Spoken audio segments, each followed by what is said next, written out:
Opportunities arise in unexpected times and unexpected ways. On our last trip to Rhode Island, we went to check out such an opportunity. The ad for Victoria was mentioned to us by a member of the Wooden Boat Forum. Since we were going to be in the area, we obviously had to go check her out.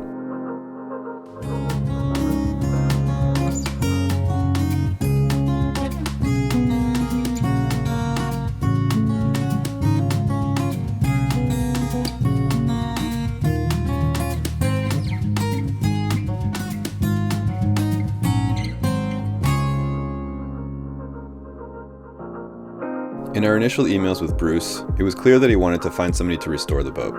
We were honest with him and we told him those were not our intentions. If he could find somebody to restore her, then he definitely should do so. So we told him to try to find somebody and then to get back to us.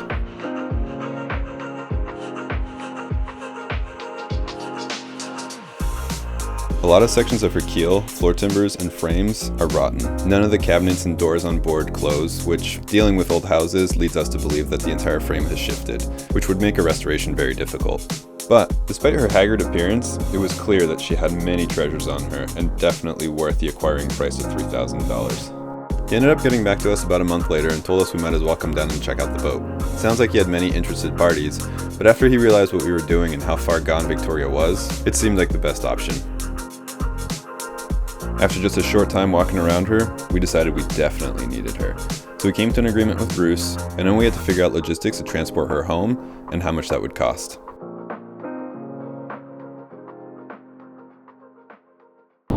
Always an adventure. Always an adventure. Always an adventure. So the mover of the boat called and emailed today, and they went and looked at the boat, and I guess the boat was longer than we thought it was, or we were told it was.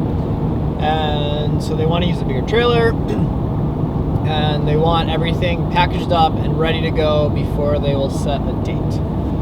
So instead of going through the current owner of the boat, who pretty much only communicates via email, which has proven a little challenging.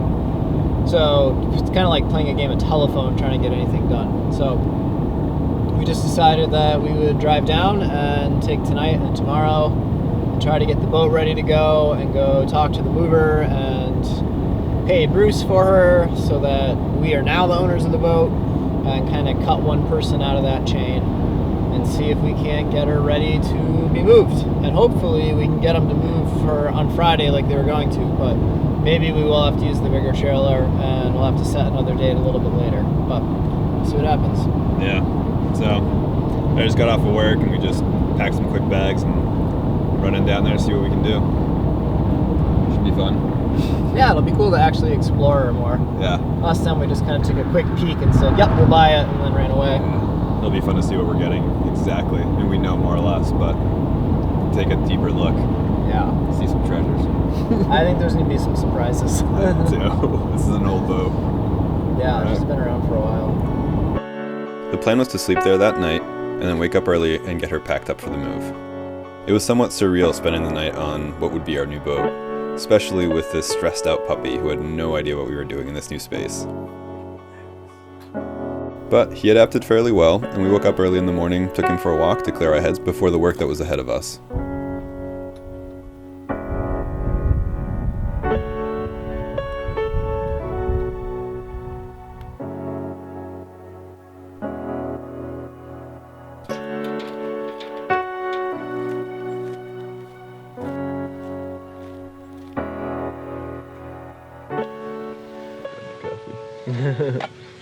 Yeah, so we're here in Mattapoisett, I think they say it. Mattapoisett, Mass. So there were some discrepancies in how long the boat was. The owner said one thing, the people who came to move it said another. Yeah. And there's a bunch of stuff that just needed to get done. So, yeah, we just got the boat measured. We slept the border last night. And, got out of work last night and we drove right here. Yeah. It was fun. Yeah. But hey, this is important. No, need it's this boat. super important. Yeah, this boat Definitely need this boat. takes away like months or years worth of work for us because there's so much of this boat. We can literally So just much on unbolt there. and bolt into ours. It's unreal. So we're here today, and the goal is to get her all buttoned up and to go talk to the transportation company and make sure they're all set and get everybody paid and everything squared away. And hopefully we can get her moved sooner than later. So we got to take all the spreaders off the mast and all the rigging off the mast. We might have to pull the bowsprit. We got to take the life raft off the roof of the deck house. We got all over the place. Yeah, there's a lot of stuff down below that if we leave it as it is, it's going to get broken. And there's some really cool stuff in there that we don't want broken. Yeah, and then there's some dumpsters here, so we're going to make use of getting rid of some things that we don't want. Like, we don't need the old stinky cushions. No. The old wet, stinky cushions. Yeah. So I think we're going to finish our morning beverages here. And then probably get to work just going through inside her and pulling out everything that we don't want to keep and trying to organize the stuff that we do. And then we got to get all the sails in there. We got to get all the rest of the spars in there. Yeah, just consolidate everything for the trip. Yeah, it's going to be a lot of work today. It's going to be a full day. Very full day. Right. So off to work we went, cleaning out the loose stuff inside of her and on her deck. And the mast had been pulled, but all the rigging and all the spreaders were still on her, and that wasn't going to work for the move on the trailer. So we got to work, cleaned all of that off, and wrapped her up.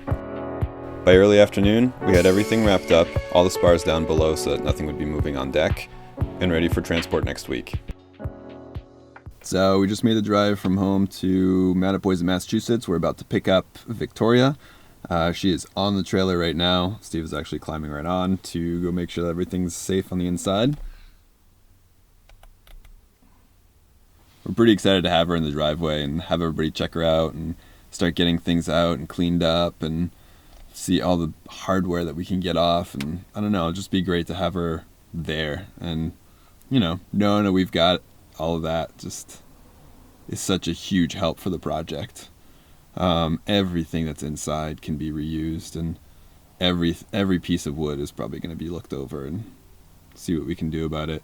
The engine, I don't know, there's just so much there. This boat means so much to this project. It's a big day. Really excited. All right, buddy, what do you think? Super duper exciting!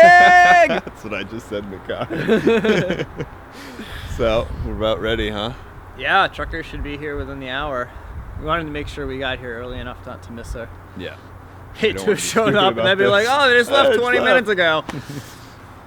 So yeah, follow this baby down the highway, follow her home. It'd be nice to have her in the driveway.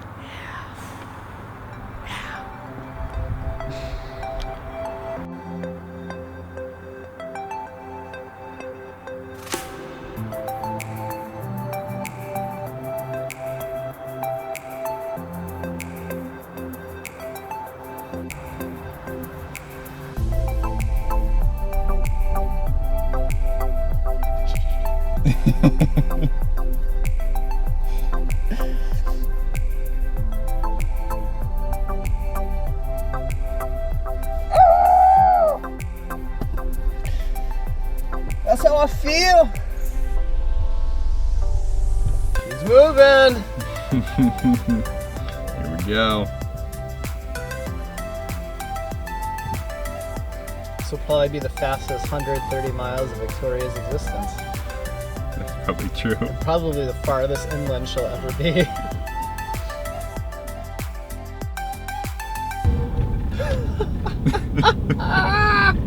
Can't believe we just bought a boat. Yeah. Oh yeah, she's ours now. She's definitely ours. She's paid for, trucking's paid for, en route. Yep. Alrighty, here we go. Just getting on the highway.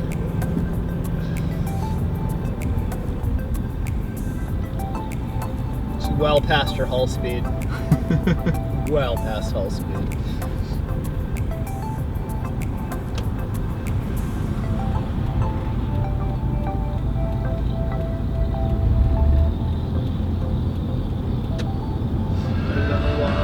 Yeah, I don't know how I'm gonna feel about Arabella being trucked like this. I mean, she's gotta get to the water somehow, but. I think it was professionally. Yeah. Wow, that's close.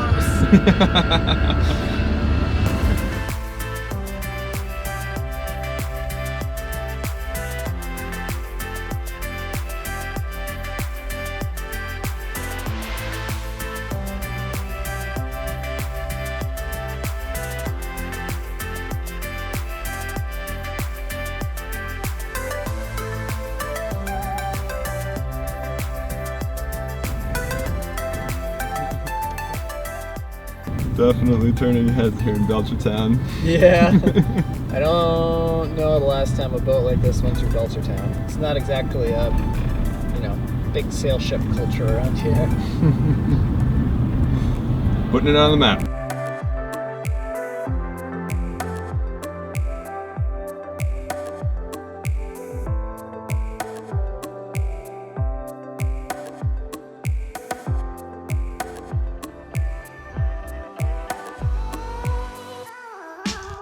Now that she's here, it's time to get her situated.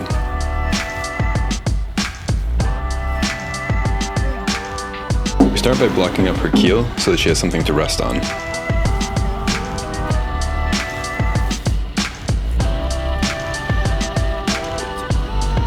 Good. Now with that done, it's time to settle down a little bit.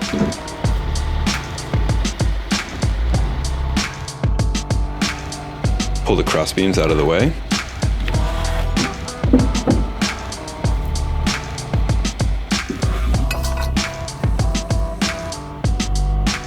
And now comes the fun part.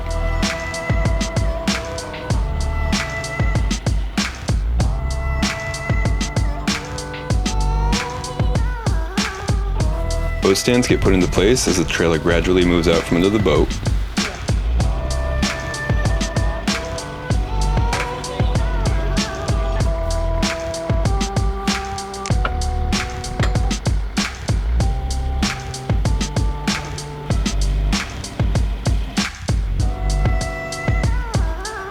These are pretty neat systems. Also, working with Brownell was a treat. They are actually the inventors of said hydraulic trailer.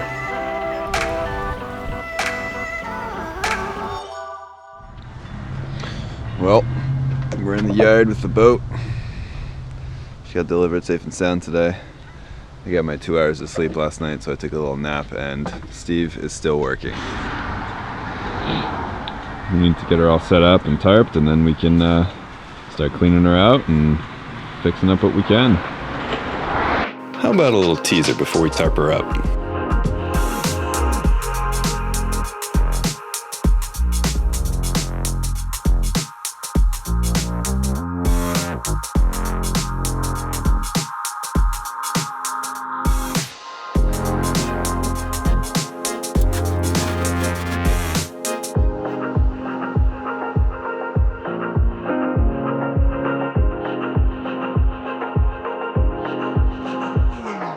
Alright, back to work. In true Acorn to Arabella fashion, with limited funds and resources, we strung up a rope over Victoria and got ready to drape a tarp over her. By folding the tarp up accordion style and knotting ropes in the grommets, we were able to raise the overhead rope and tarp at the same time, then unfold the tarp and tie it off. I got kind of a crazy idea. Yeah? Yeah. What's your crazy idea?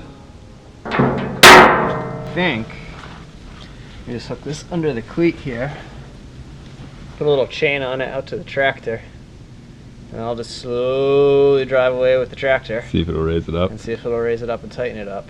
And then once it's tight, you should be able to just hold on this side, back off the tractor, and start wrapping the cleat. Yeah. In theory. But I don't know, you and I, there's no way on earth we're going to pull this tight enough, just the two of us, by hand, without putting up like a crazy pulley system, and it's not very efficient going around the cleat, so. Yeah. Well, let's figure it out. Yeah, give it a shot.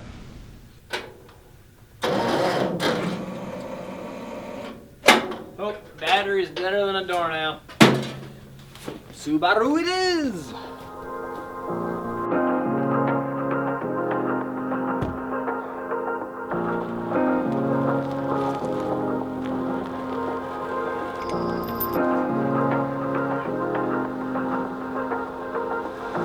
And the trusty Subaru to the rescue.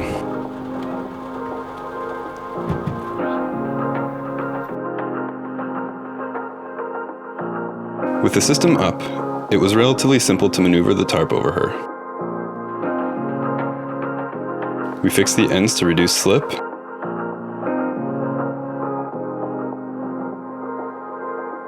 added a padded railing to tie off to,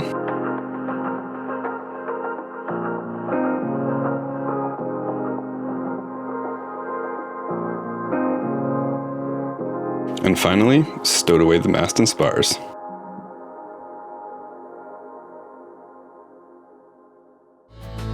Thanks for watching, and join us next Friday. We'll give you a tour of Victoria and all she's got to offer.